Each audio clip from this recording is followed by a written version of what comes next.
Quest'oggi sono arrivati contestualmente in laboratorio due anelli trilogi classici, uno a 6 griffe e l'altro invece a 4 griffe. L'obiettivo è quello di ripristinarli come nuovi e soprattutto di riportarli in sicurezza.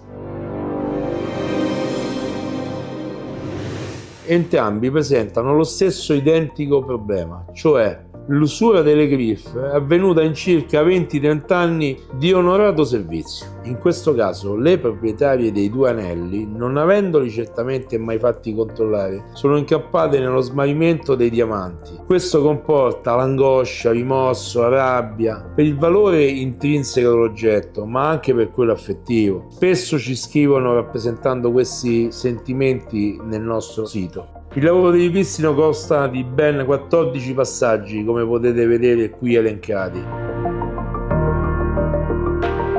Ok, cominciamo il lavoro di ripristino con l'analisi generale delle griffe. Inoltre poi andiamo a scandagliare eventuali altri problemi che potrebbero presentare gli anelli, il tutto con una lente a 10x. Dopodiché andiamo a distribuire i due trilogi ai bravissimi orafi moderni Luca e Andrea. La storia che andiamo a narrare di questi due anelli classici da fidanzamento si intreccerà nelle varie fasi di lavorazione.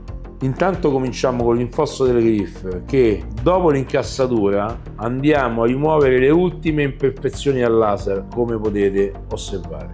Dopodiché inizia la finitura che, per il solo modello a 4 griffe, comporta una fase aggiuntiva di lavorazione di limatura, sia superficiale che laterale delle griffe. Segue quindi la scoppettatura, cioè sarebbe la stondatura delle griffe con una fresa a forma di coppa. Qui potete vedere che vengono limati gli spigoli vivi delle griffe per evitare che queste si impiglino in maglioni e quant'altro. Quindi poi passiamo la carta abrasiva grossolana e immergiamo gli anelli nel buratto d'aghi per consentirgli una ripulitura e al tempo stesso inizia una prelucidatura. Successivamente avverrà la finitura con carta fine ed il primo controllo della tenuta delle griffe prima di avviarlo in lucidatura.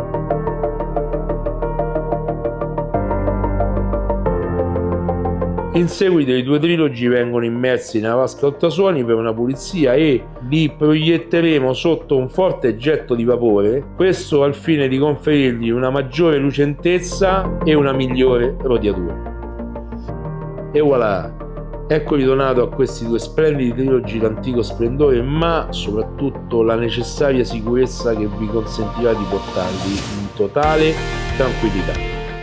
Un saluto, arriveranno nuovi video informativi, sosteneteci iscrivendovi al canale e attivando la campanella.